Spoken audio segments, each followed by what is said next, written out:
मंजिलें उन्हीं को मिलती हैं दोस्तों जिसको सिर्फ मंजिल ही दिखाई देती है। फ्रेंड्स, जब आप कोई चीज़ को फोकस करते हो, अपनी मंजिल बनाते हो, तो बीच में बहुत सारे हर्डल्स आते ही आते हैं, लेकिन वो आपके ऊपर डिपेंड है कि उस हर्डल्स में से आपको कैसे पास होना है। अगर दोस्तों आज आपने मेहनत नहीं की, आज आपने पसीना नहीं बहाया, तो कल जाके जो मंजिल आपको पानी थी वो आप पा नहीं सकते। Friends, my self Priyesh Patel, आप सबका स्वागत है हमारी इस यूट्यूब चैनल प्रियेश सर विद्यापीठ में। और आज हम GTU के प्रीवियस ईयर्स के जो पेपर्स है उसमें से एक दो सम लेंगे और दूसरे बहुत अलग अलग भी सम लेके एक मेथड जो ऑटोमोबाइल और मैकेनिकल ब्रांच में GTU में आती है और बाकी यूनिवर्सिटी में सभी ब्रांच में आती है, वो सीखने जा रहे हैं कोची इंटीग्रल थ्योरम में।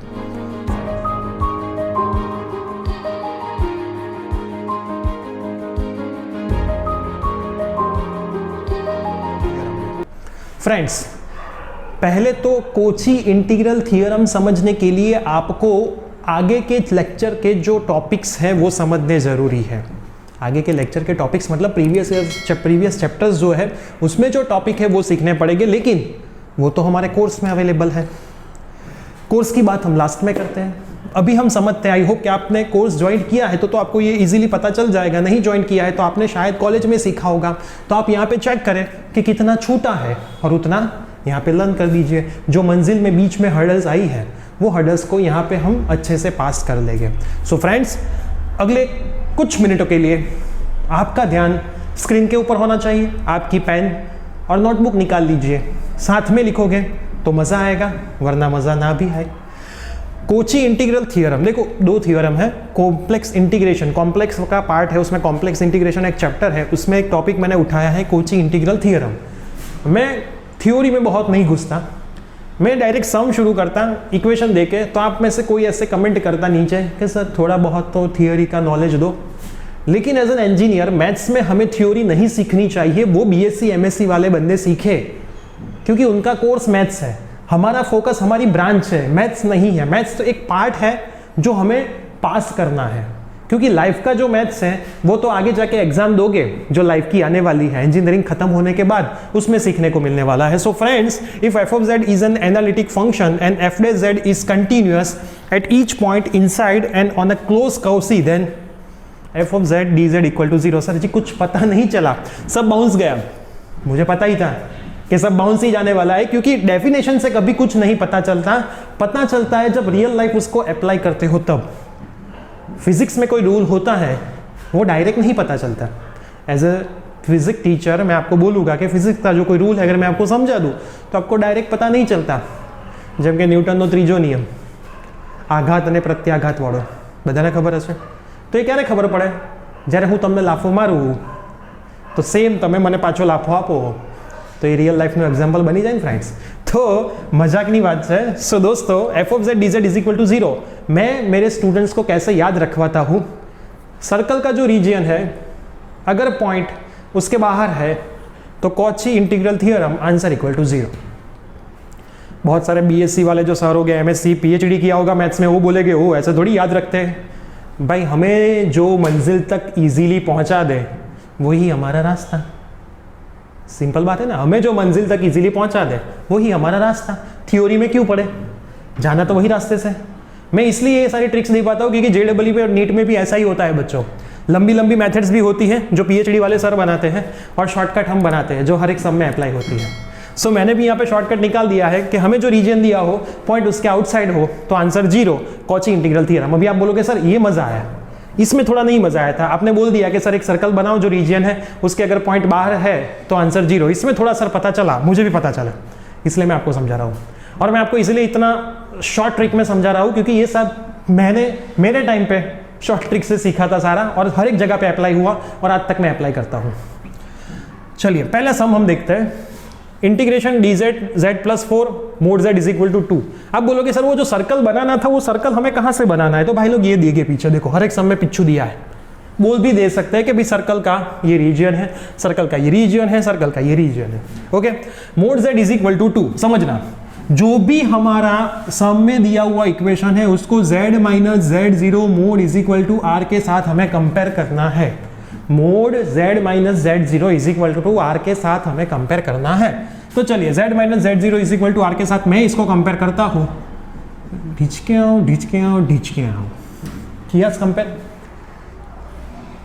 एक लड़की को देखा तो ऐसा लगा जैसे यहाँ पे z0 नहीं है।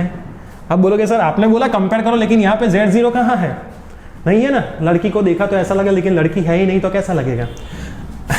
चलिए दोस्तों, z0 यहाँ पे नहीं है तो हम क्या करेंगे? तो सेंटर 0 0 सिंपल। देखो यहाँ पे कंपेयर करें, अगर z minus Z zero is equal to r, तो यहाँ पे भी z0 नहीं है, कोनो बात नहीं, यहाँ पे है। ये समर 2015 का सम है, यहाँ पे कुछ है, देखो z0 जैसा कुछ दिख रहा है। क्लियर? ओके चलो, तो यहाँ पे हमने कंपेयर किया, कुछ है नहीं, तो उसका मतलब इसका जो सेंटर है वो दोस्तों 0 0 है, इसका भी जो सेंटर है वो दोस्तों 0 0 है, और सामने रेडियस दिख रहा है। यहाँ पे दोस्तों r आएगा ना, तो r इक्वल टू कितना है? 2। यहाँ पे r इक्वल टू कितना है? 1/2। अभी इसमें आप दोस्तों z0 क्या होगा? 1 होगा।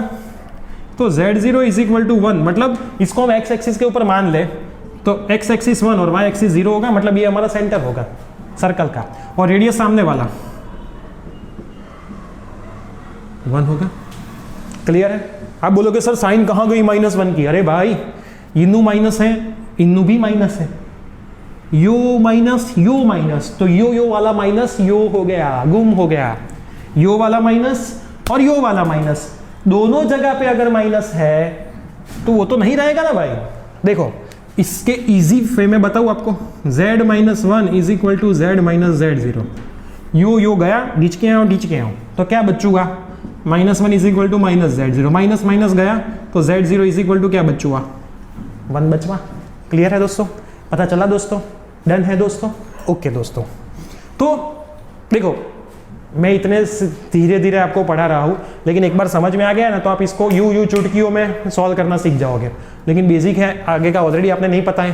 कंटिन्यूस क्या होता है, एनालिटिक क्या होता है, सर ये सब तो माइंड में ऊपर से ही जा रहा है, क्योंकि ये तो आगे के चैप्टर के टॉपिक है, तो जाएगा ही ना, सीधी बात है। कोई बात नहीं, यहाँ पे देखो सेंटर मिल गया, रेडियस मिल गया, बनाओ सर्कल। स्केल का यूज नहीं करना है, कोई बात नहीं। आर रेडियस 2 का सर्कल है, विदाउट यूजिंग ऑफ स्केल आपको सर्कल बना देना है, विदाउट टेकिंग एनी टेंशन। हाँ, तो यहाँ पे बहुत सारे स्टूडेंट स्केल लेके बैठ जाएंगे। क्लियर? बना दिया, सीधी बात है ना। 2 का सर्कल, तो इस साइड x एक्सिस पे y तो 0 रहेगा, इस साइड पिछू आओगे तो -2, ऊपर जाओगे तो +2, नीचू आओगे तो -2। क्लियर? ये सब तो आपको दोस्तों बेसिक है, तो पता चलना ही चाहिए। यहाँ पे मैं बनाऊँ अगर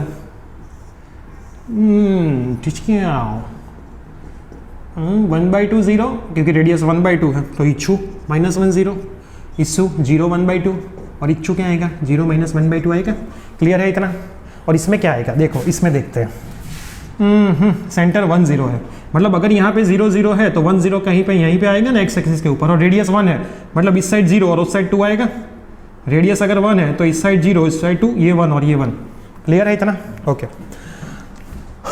अभी बोलोगे सर पॉइंट कौन सा चेक करना था? आपने बोला था, याद करो मेरी पहली लाइन, अगर गिवन सर्कल के पॉइंट बाहर है तो आंसर 0, जो ये थ्योरम बोल रहा है। ये थ्योरम बोल ऐसा ही रहा है, सालों से बोलने की कोशिश तो ऐसा ही कर रहा है, लेकिन आपके कॉलेज में ऐसा याद रखा थे, क्योंकि भाई कोची ने दिया है तो कोची का थोड़ा मान तो रखना पड़ेगा ना। चलिए दोस्तों, z+4, तो अभी आपको z+4 को भी z माइनस जेड जीरो के साथ ही कंपेयर करना है। तो z किट्टू, तो z0 क्या आएगा? -4 आएगा यहाँ पे, पता चल रहा है ना। z माइनस जेड जीरो के साथ कंपेयर करोगे तो माइनस बचेगा, वो माइनस इस साइड दे दो तो -4 आया, मतलब पॉइंट हमारा -4 0 है। पॉइंट हमारा क्या है? -4 0। यहाँ पे कंपेयर करते हैं, z+1 नीचू वाला जो पॉइंट है उससे ही कंपेयर करना है। तो z गया, -z0 इज इक्वल टू 1, तो z0 क्या आएगा दोस्तों? -1 आएगा। यहाँ पे करते हैं z+i, थोड़ा मजा आया, थोड़ा अच्छा है। z+i is equal to z minus Z zero, ये गया तो z0 is equal to -i आएगा, अभी इसके लिए कॉम्प्लेक्स का फंडा समझना पड़ेगा जो प्रीवियस लेक्चर में आता है। तो आप देख रहे हो कि हर एक चैप्टर के ऊपर डिपेंड होते हैं। आप बोलोगे मैंने कोर्स लॉन्च किया है फुल सिलेबस का और बीच में चैप्टर वाइज भी मैंने रखा था, तो ये चैप्टर मांगते थे। अभी यार इसको आपको ये ही फॉर्मूला सेटअप करने का पता नहीं, एनालिटिक पता नहीं, कंटिन्यूअस पता नहीं, तो डायरेक्ट ये चैप्टर सीख के क्या करोगे? सिंपल बात है ना, इतना लॉजिक तो लगता है कि आगे वाले चैप्टर के ऊपर ये सारे चैप्टर डिपेंड है। अभी आपको चेक करना था कि ये जो हमारा पॉइंट है ये गिवन रीजन में है कहीं पे। मैंने पूरा एक्स एक्सिस के ऊपर लिया है, आप वाई एक्सिस के ऊपर भी ले सकते हो। देखो ये एक्स एक्सिस के ऊपर लिया है -40, आप -40 को वाई एक्सिस के ऊपर भी मान सकते हो, ऐसा भी मान सकते हो। लेकिन ये दोनों पॉइंट, एक पॉइंट कहाँ पे होगा? यहीं पे कहीं पे होगा, और एक पॉइंट यहाँ पे कहीं पे होगा। दोनों पॉइंट बाहर ही हो गए, ये लाइन पे आ गए, ये लाइन पे कहीं पे आ गए। दोनों पॉइंट कहाँ हो गए दोस्तों? बाहर ही हो गए। तो इसमें आपको टेंशन लेने की जरूरत नहीं है। तो दोनों पॉइंट बाहर है तो लिख देने का here by the given region center is 0 0 and radius r equal to 2। So from shown in the figure the point -40 it's outside the given region. So from the Cauchy's integral theorem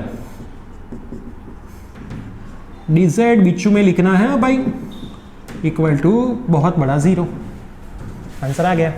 अभी यहाँ पे हमें लिखना है, देखो -10। आप बोलोगे sir -10 है पॉइंट हमारा, तो -10 लो या फिर 0 -1, मुझे कोई दिक्कत नहीं है, बुक में -10 ही होगा।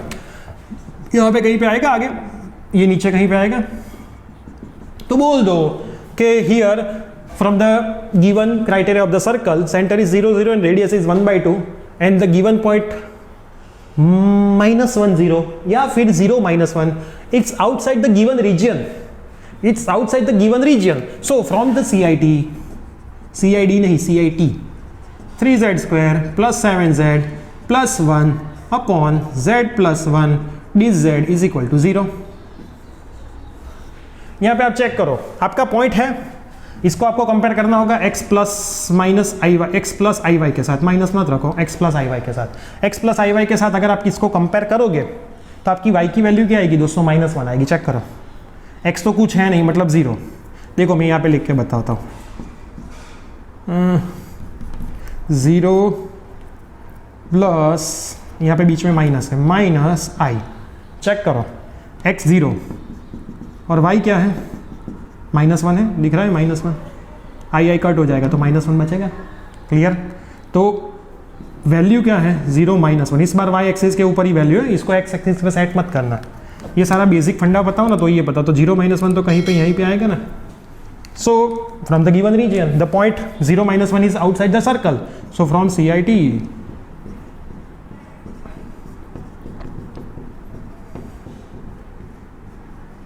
अभी इसमें कितना ट्विस्ट कर सकते हैं ये लोग। पॉइंट बाहर दिया हो, नीचे 2 पॉइंट दिए हो, यहाँ पे तो एक एक की बात है, ब्रैकेट करके 2 पॉइंट दे देखा, इसमें मैंने एक दिखा है। यहाँ पे सेंटर 0 0 है और रेडियस 2 है। अगर मैं ये सर्कल बनाऊंगा 2 0 0 -2 सॉरी 0 2 और 0 -2, तो z-1 को मैं z-z0 के साथ कंपेयर करूं तो z0 इक्वल टू 1, मतलब मेरा पॉइंट है 1 0। तो 1 0 तो दोस्तों अंदर कहीं पे है, अंदर आए तो फंसोगे, अंदर आया पॉइंट तो फंसोगे। तो इतने में, इसमें तो इतने सारे ट्विस्ट है कि अगर एक पॉइंट दिया है अंदर है, अगर 2 पॉइंट दिए दोनों बाहर है, अगर 2 पॉइंट दिए एक अंदर है एक बाहर है, 2 कंडीशन दी है, एक कंडीशन में एक पॉइंट अंदर है दूसरा बाहर है, दूसरी कंडीशन में दूसरा अंदर है पहला बाहर है, या फिर ऐसी कंडीशन है कि दोनों अंदर है, या फिर ऐसी कंडीशन है कि दोनों बाहर है, या फिर ऐसी कंडीशन है साइन दिया है ऊपर कॉस दिया है, या फिर ऐसी कंडीशन है उसमें पावर दिया है z-1 का क्यूब दिया है, z-1 की 4 पावर दी है, इसमें भी पावर आती है। तो बहुत सारे केस बनते हैं। ये कोची इंटीग्रल थ्योरम और इसके बाद वाला ये जो कोची इंटीग्रल फॉर्मूला है, ये तो बहुत वास्ट थ्योरम है, बहुत सारे एग्जाम्पल आते हैं। आप एग्जाम्पल करते करते थक जाओगे तो भी जीटीयू कुछ नया लेके आएगी। तो दोस्तों अगर आपको ये लेक्चर पसंद आया है तो लाइक बटन पे प्रेस करें, और दोस्तों अगर आपको हमारे साथ जुड़ना है, देखो यहाँ से वीडियो छोड़े मत, आपके लिए बहुत इंपॉर्टेंट अनाउंसमेंट मैं करने जा रहा हूँ। हमारे कोर्स की प्राइस है, ये वीडियो जब आप देख रहे होगे तब, और इसमें 10% ऑफ चल रहा है, देव दिवाली तक 10% ऑफ चल रहा है। अगर आप 2 स्टूडेंट्स के साथ परचेस कर रहे हो तो इसकी 2500 है, 2 स्टूडेंट्स में 2500 है प्राइस हमारी। अगर 2 स्टूडेंट एक साथ कोई भी कोर्स परचेज कर रहे हो, मैकेनिकल, कंप्यूटर, आईटी, ऑटोमोबाइल है, इसी इलेक्ट्रिकल है, हर एक ब्रांच में जितने में SR है थर्ड सेम उसका कोर्स अवेलेबल है, हर एक यूनिवर्सिटी के लिए अवेलेबल है। ये GTU की बात कर रहा हूँ, बाकी की यूनिवर्सिटी के लिए प्राइस अलग अलग है। ओके, तो अगर आप कोर्स परचेस करते हो देव दिवाली तक तो 1799 में 10% डिस्काउंट है, और अगर 2 स्टूडेंट परचेस करते हो तो 2500 है। आप अगर हमारा कोर्स परचेस करते हो तो आपको chapter wise, topic wise video lecture मिलेंगे। हर एक वीडियो लेक्चर में होमवर्क के सम होंगे, होमवर्क के सम के ओनली आंसर होंगे। अगर आपका आंसर नहीं आता है तो आप हमारे मटेरियल सेक्शन में जाओगे तो वहां से आप उसका सॉल्यूशन डाउनलोड कर सकोगे। हर एक चैप्टर वाइज टेस्ट होगी, टेस्ट पेपर का सॉल्यूशन भी वहां पे होगा। टेस्ट लेने के बाद आप देख सकते हो कितना सही है, कितना गलत है, तो गलत है तो क्या गलती है। और आपको कोई मटेरियल लाने की मार्केट से जरूरत नहीं है। अगर मैथ्स की बुक मान लो तो 400 से 500 रुपीज में तो बुक आती होगी। अच्छी बुक लो तो, फालतू फालतू लो तो 200-250 में भी आती है, 200-250 में भी आती है, जिसमें एक 2 सम दिए होते हैं। अच्छी बुक लोगे तो 400, 450, 500 तक हमारी बुक आती है, 350 की आती है। तो आप सिंपल मान लो, अगर आप 1799 का कोर्स लेते हो तो अप्रोक्स 10% माइनस करके 1620 का कोर्स आपको पड़ता है। हम इसको राउंड फिगर रखें, इसमें से 400 की बुक निकाल दें, 1200 हुए। हर एक ब्रांच में मोस्टली 5 से 6 चैप्टर है, तो 6 चैप्टर मान के हम चले तो 1200 डिवाइड बाई 6, मतलब पर चैप्टर, एक चैप्टर का कितना रुपीस हुआ, एक चैप्टर का कितना रुपीस हुआ, जस्ट 200 रुपीस हुए। एक चैप्टर का जस्ट 200 रुपीस दोस्तों हुए। ये अगर आप गांधीनगर में आके मेरे पास पढ़ते ना तो 5500 हमारी फीस है ट्यूशन क्लासेस की। ये ऑनलाइन कोरोना की कंडीशन ऐसी है इसलिए मैंने कोर्स लॉन्च किया इतने सस्ते प्राइस में, वरना हमारी टीम कभी भी इतने सस्ते प्राइस में कोर्स कभी भी लॉन्च नहीं करती। हम ऐसा नहीं करते कि बहुत सारे स्टूडेंट्स को कोर्स में लाए और हमें डिफिकल्टी हो जाए सबकी डिफिकल्टी सॉल्व करने में, क्योंकि मैं अकेला हूँ मैथ्स में। मैं ही 1-to-1 असिस्टेंट करता हूँ सभी स्टूडेंट्स की डिफिकल्टी को, सबकी क्वेरी को, सबके सॉल्यूशन मैं ही देता हूँ। तो हम क्रीम स्टूडेंट्स को लाए कि जिसको सीरियसली पढ़ना है। लेकिन ये कोरोना की कंडीशन ऐसी है इसलिए हमने इतना नॉमिनल प्राइस रखा है। हम स्टूडेंट्स के लिए बैच में लेक्चर तो रिकॉर्डेड अपलोड करते ही हैं, प्लस कभी कभी ऐसी डिफिकल्टी होती है जिसके लिए हम लाइव लेक्चर्स भी लेते हैं हमारी एप्लीकेशन में ही, और वो लाइव लेक्चर्स भी स्टूडेंट्स लाइव देखते हैं। मैथ्स के रिलेटेड मोटिवेशन मिलता है, बाकी सब्जेक्ट के रिलेटेड भी मोटिवेशन मिलता है। लेकिन मैं ऑलवेज स्टूडेंट्स को बोलता हूँ, मैंने आज लेक्चर शुरू किया था मंजिल की बात से, तो मैं भी स्टूडेंट्स को वही बोलता हूँ कि रास्ते बदलो, अपनी मंजिल नहीं।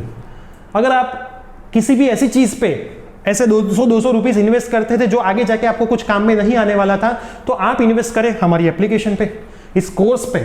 तो एक ऐसा जो टॉपिक मैथ्स है जो आपको हर बार परेशान करता है वो आपको परेशान नहीं करेगा। GTU चाहे थ्योरी की एग्जाम ले या फिर MCQ की ले, ये कोर्स आपने कंसेप्ट वाइज किया होगा तो आपको दोनों आएंगे, कहीं पे प्रॉब्लम नहीं होगा। और अगर MCQ की एग्जाम भी आएगी तो मैं इन फ्यूचर हमारी एप्लीकेशन में ही लाइव क्लासेस रखने वाला हूं कि MCQ कौन से चैप्टर में से कैसे कैसे आ सकते हैं। जो स्टूडेंट्स ने प्रिपरेशन की है हमारी थ्योरी की, उसमें से ही MCQ बनते हैं, कैसे बने कि उसका भी मैं लेक्चर्स वहां पे ऐड करने वाला हूं। तो स्टूडेंट्स ऑफर चल रही है, देव दिवाली तक ऑफर है। बाद में ऑलरेडी हमारे 300 प्लस स्टूडेंट्स ज्वाइंट हो चुके हैं, सो हमें ऐसा नहीं करना कि बहुत सारे स्टूडेंट फिर हम उसको बंद कर देंगे, ऑफर प्राइस बंद कर देंगे, फिर प्राइस ज़्यादा बढ़ा देंगे। सो दोस्तों अगर आपको ज्वाइंट होना है तो मेरा व्हाट्सअप नंबर है 9825799458। आप मुझे व्हाट्सअप करें या फिर डायरेक्ट कॉल करके इसकी इन्फॉर्मेशन आप ले सकते हैं। अगर आपके माइंड में कोई भी क्वेश्चन है तो आप हमें पूछ सकते हैं। हमारी एप्लीकेशन नीचे डिस्क्रिप्शन बॉक्स में लिंक दी हुई है, वहां से डाउनलोड कर दीजिए। वहां पे कहीं पे आपको कोर्स नहीं मिलेगा, कोर्स में हम आपको ऐड करेंगे। कैसे करेंगे? यहाँ पे मिलेंगे। मैथ्स के कोर्स के लिए कोई भी अपडेट अगर आती है तो उसी अपडेट के लिए आप मेरी टेलीग्राम चैनल प्रिय सर विद्यापीठ या फिर इंस्टाग्राम आईडी प्रिय सर विद्यापीठ पे मुझे फॉलो कर सकते हो। तो वहां से आपको मैथ्स के कोर्स के रिलेटेड और GTU के रिलेटेड लेटेस्ट अपडेट मिलती रहेगी। ओके दोस्तों, सो इन फ्यूचर कोई ऐसे ही छोटे छोटे टॉपिक जो GTU में पूछा है उसके साथ मिलेंगे। तब तक के लिए पढ़ाई करते रहे। All the very best.